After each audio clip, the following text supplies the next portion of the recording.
Assalamualaikum warahmatullahi wabarakatuh. Waalaikumsalam warahmatullahi wabarakatuh. Allahu akbar, Allahu akbar, Allahu akbar walillahil hamd. Alhamdulillahilladzi nasta'inuhu wa nastaghfiruh wa a'udzu billahi min syururi anfusina wa min sayyiati a'malina. May yahdihillahu fala mudhillalah wa may yudlil fala hadiyalah.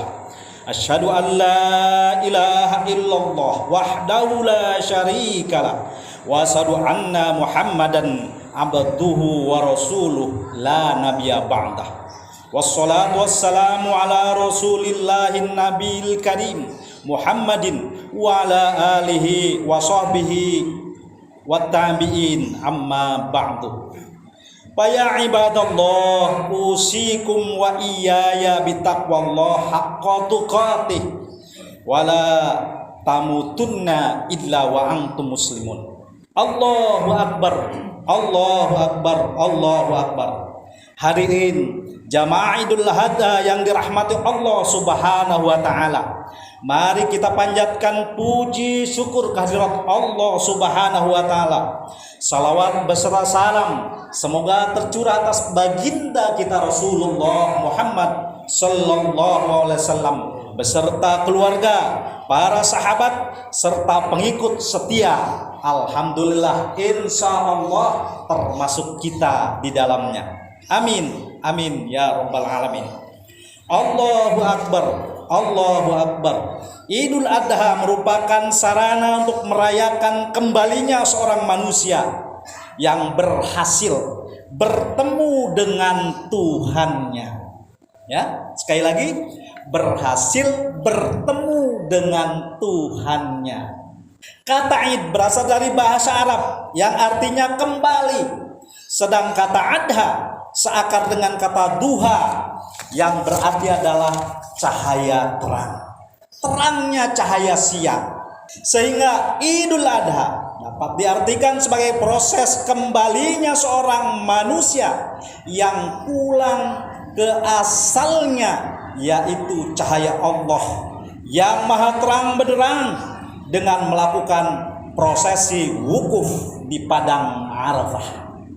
Jadi kata Arafah nanti kita akan bahas. Makanya tadi dikatakan oleh pembawa acara, minal dzulumati ilan nur. R.R. Kartini bilang, apa katanya? Dari habis gelap terbitlah. Ada apa sebenarnya? Dari dulu mataharinya semacam ini kok. Ini yang harus kita mulai renungkan dalam diri kita masing-masing.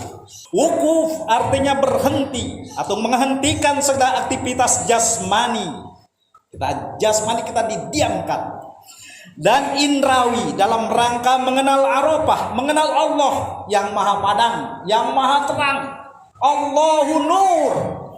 Sesuai dengan hadis Nabi sallallahu alaihi wasallam, al-hajju Arafah. Bukti adalah mengenal. Jadi al-hajju Arafah. Makanya yang paling utama dalam haji dari sekian rangkaian ibadah haji adalah Arafah. Allahu akbar, Allahu akbar, Allahu akbar. Mengenal siapa? Di Arafah kita waktu naik haji yang pernah melakukan ibadah haji, nggak ngapa-ngapain kita di padang Arafah. Hanya duduk termenung. Mengenal siapa? Mengenal kiri kanan kita? Tentu tidak. Mengenal diri kita sendiri yang sesungguhnya. Wukuf adalah puncak tertinggi dari ibadah haji yang dilakukan di sebuah tempat atau padang yang luas yang kita sebut sebagai Arafah.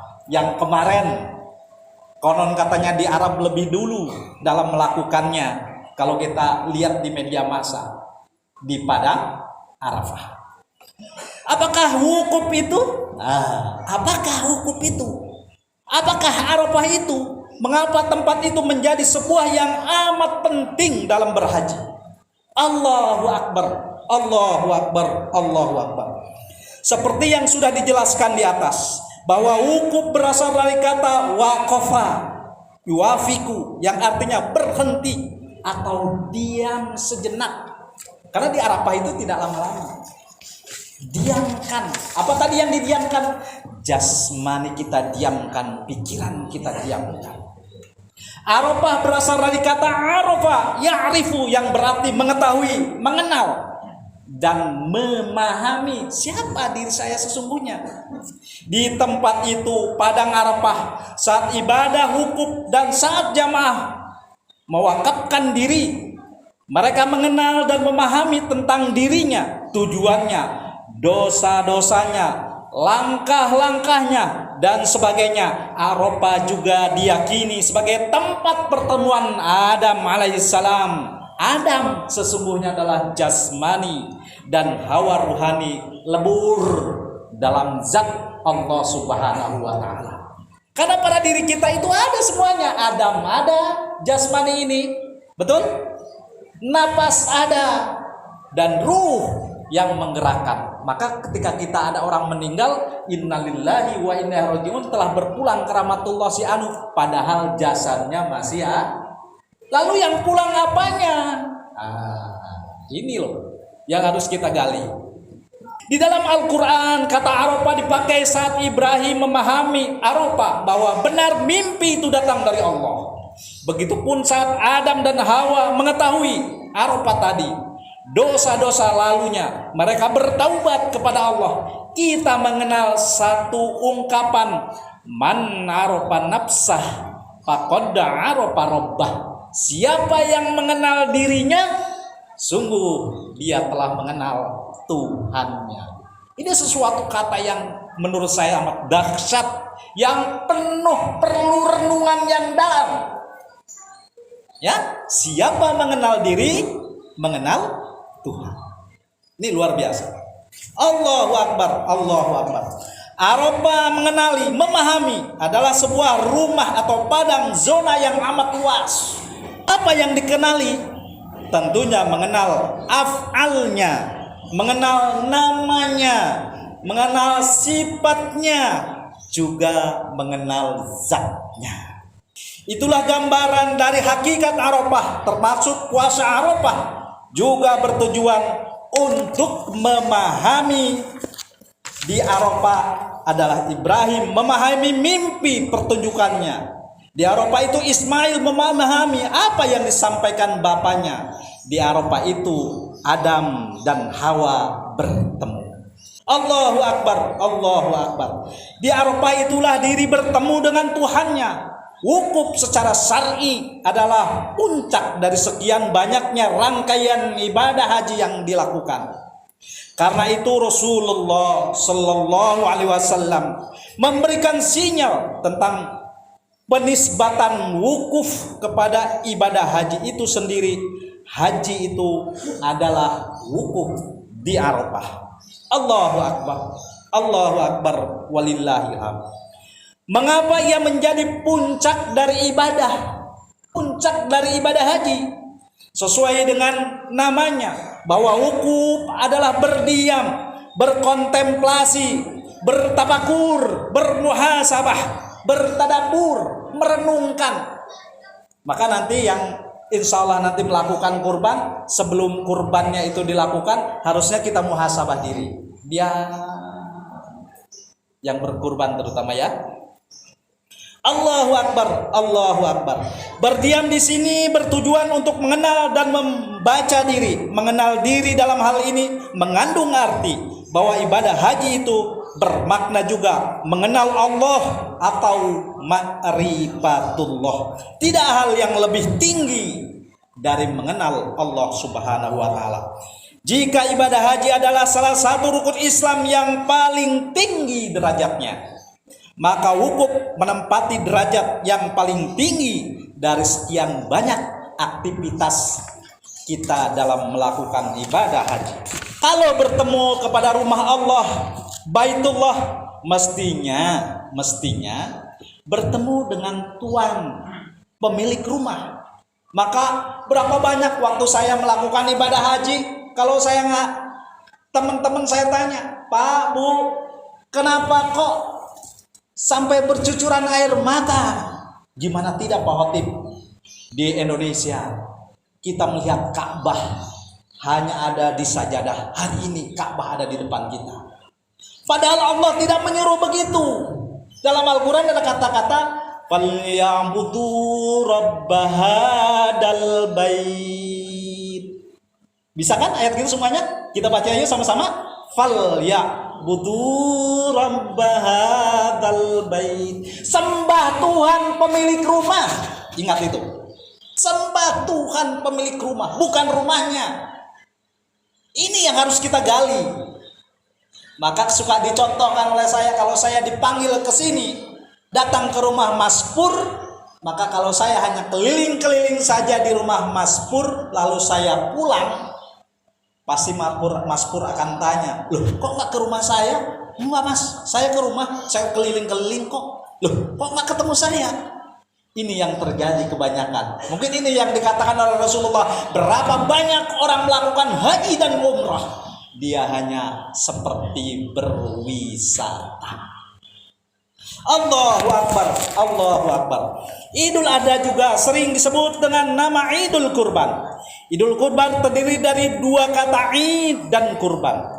Kata Id berasal dari akar kata a'ada yu'idu, yang artinya kembali. Sedangkan kata kurban berasal kata qoroba yakrobu, yang artinya mendekat, atau qorib yang artinya dekat, dan al-muqarrabun yang artinya hamba yang didekatkan. Insya Allah pada hari ini kita mulai tergugah diri kita untuk selalu bersama Allah. Walaupun Allah itu bilang, aku jauh lebih dekat daripada urat leher. Wa nahnu aqrabu ilaihi minkum walakin la tubsirun. Kata Allah, sesungguhnya kami dekat kepada kalian semuanya, kepada kita. Akan tetapi la tubsirun, kalian tidak bisa melihatnya. Maka itu kita harus cari bagaimana sangkan penglihatan itu terbuka. Jangan sampai kita masuk kepada ayat man kana fi hadihi a'ma fahuwa fil akhirati a'ma wa adallu sabila. Barang siapa yang buta mata hatinya di dunia ini, maka di akhirat dia akan buta. Ini yang harus kita cari. Bagaimana cara menyibak, cara membuka mata kolbu kita agar senantiasa memandang kepada zat yang maha terang tadi. Allahu Akbar, Allahu Akbar. Wahai orang-orang yang beriman, bertakwalah kepada Allah dan carilah wasilah jalan untuk mendekatkan diri kepadanya, dan berjihadlah di jalannya agar kamu beruntung. Surat Al-Maidah ayat 35. Ketahuilah bahwa sungguhnya infak itu suatu jalan bagi mereka untuk mendekatkan diri kepada Allah. Surat At-Taubah ayat 99. Maka dirikanlah sholat karena Tuhanmu dan berkorbanlah. Inna a'tayna kal kausar fasolli li rabbika wanhar. Kalau kita sebenarnya telah kok ada sholat berkurban, apa itu ya kira-kira ya?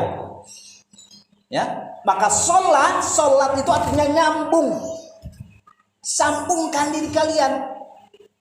Kurban kita rubah paradigmanya, pemahaman kita bukan hanya menyembelih itu loh hewan.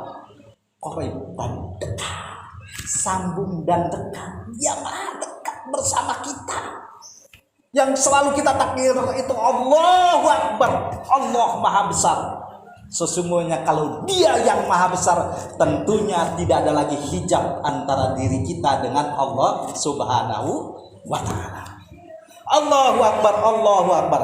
Jadi kurban tidak saja bermakna memotong seekor kambing yang terbaik, melainkan lebih jauh dari itu, yakni mengorbankan kecintaan kepada selain Allah, khususnya kecintaan terhadap sesuatu yang mendominasi ruang hati kita, agar tauhid menjadi bersih, agar Allah mengarunia makna dari ahadiyah secara hakiki, sebagaimana kisah Nabi Ibrahim alaihissalam yang begitu lama mendambakan seorang putra dengan khusyuk melantunkan doa-doa. Setelah dikaruniai seorang putra yang bernama Ismail, membuat hati Ibrahim tadi berpaling. Yang tadinya hanya cinta kepada Allah mulai berpaling kepada seorang anak. Maka yang tadinya hanya tersisa ruangan-ruangan hati kita Allah saja. Oleh karenanya Allah memerintahkan menyembelih putra tersayangnya ini agar hatinya kembali murni hanya mencintai Allah Subhanahu wa taala. Yang sekarang tentunya kita tidak memotong sebagaimana yang diperintahkan Allah kepada Nabi Ibrahim, tapi kita memotong hewan kurban. Kurban sebenarnya adalah yang dipotong hewan, sifat-sifat hewani yang ada pada diri kita, iri, dengki, pemarah dan lain sebagainya, kita buang. Mulai hari ini kita buang. Yang ada harus ada sifat Tuhan yang Maha Kasih, Maha Sayang, Maha Cinta. Itu yang harus adanya kepada diri kita.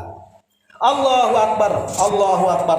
Dengan jalan memerangi bahwa napasnya pada setiap kesempatan, dalam istilah tasawuf disebut mutasawwif.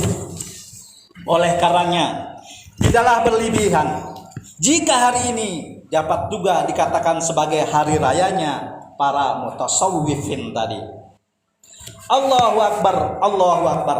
Sedang hakikat kurban dalam pandangan hakikat terkait apa yang dikatakan qaraba fil madi yaqrabu fil mudhari kurban wa kurbanan, isim masdar yang mempunyai arti mendekati, penyatuan diri bersama Allah. Rasakan itu, rasakan. Jangan seakan-akan Allah itu di sana jauh. Rasakan sebagaimana dikatakan Al-Quran, aku jauh lebih dekat kepadamu. Aku jauh lebih dekat. Itu harus menjadi pelajaran. Itu harus menjadi renungan di setiap, harusnya di setiap hentakan napas kita. Allahu Akbar, Allahu Akbar. Di akhir khutbah ini, mari kita berdoa kepada Allah Subhanahu wa taala agar segala musibah dan kesulitan cepat berlalu. Rasa pusing, rasa stres Allah gantikan dengan sifat yang maha bahagia. Karena sekali lagi tujuan Allah menciptakan kita ini agar bahagia loh. Makanya ada ayat wala tahinu wala tahzanu wa antum ma'launa in kuntum la ta'lamun. Bukan untuk bersedih, untuk bahagia. Lalu yang membuat sedih itu siapa? Biasanya nafsu kita. Maka itu harus kita potong. Allahumma sholli ala sayyidina Muhammadin wa ala ali sayyidina Muhammad kama barakta ala Ibrahim wa ala ali Ibrahim wa barik ala sayyidina Muhammad wa ala ali sayyidina Muhammad. Ya Allah, ya Tuhan kami, pada hari ini kami berkumpul di masjid ini ya Allah untuk melaksanakan perintah-Mu, melampiaskan rasa syukur kepadamu, menyatakan rasa bahagia atas perjuangan kami selama ini. Terimalah segala amal kami, ampunilah segala dosa kami, dosa ibu bapak kami, dosa keluarga kami, dosa kaum muslimin dan muslimat, bil khusus yang saat ini melakukan ibadah haji, juga dosa-dosa kami dimanapun juga. Ya Allah, ya Tuhan kami, hari ini kami melaksanakan ibadah sholat id dan berkurban yang kami sisihkan dari harta halal kami. Terimalah ini ya Allah. Semua hanyalah mengejar ridha-Mu, mengharapkan ampunan-Mu, membersihkan kotoran jiwa yang mengganggu. Terimalah pengorbanan kami ya Allah. Gantilah dengan ridha dan ampunan-Mu ya Allah, ya Rahman, ya Rahim. Ya Allah, tolonglah saudara kami di mana saja mereka berada, yang sedang menderita, yang sedang sakit, yang sedang kesusahan karena tertimpa musibah. Berilah mereka kesabaran dan gantilah dengan kebahagiaan. Ya Allah, cegahlah maksud buruk dari orang-orang yang menggunakan kesempatan untuk menggolkan cita-cita ideologi buruk mereka terhadap negeri kami. Hindarilah negara kami dari perpecahan dan permusuhan, dan hanya kepadamu-lah kami berharap. Ya Allah, hajat kami kepadamu begitu sangat banyak. Hanya Engkau yang mengetahui dari semua hajat yang kami. Berikan manakala hajat kami itu yang terbaik untuk kami. Berikan kepada kami. Berikan kepada kami yang ada khususnya di masjid ini. Umumnya saudara-saudara kami yang ada di luar sana. Ya Allah, tidak tempat berharap bagi kami selain kepadamu. Tidak tempat bergantung bagi kami selain Engkau tempat kembali kami. Sungguh Engkau zat yang tidak pernah mengingkari janji. Rabbana la tu'akhidna in nasina wa akhtana. Rabbana wa la tahmil 'alaina isran kama hamaltahu 'alal ladina min qablina. Rabbana ya Allah, atina fid dunya hasanah, fil akhirati hasanah wa qina adzabannar. Walhamdulillahi rabbil alamin. Assalamualaikum warahmatullahi wabarakatuh.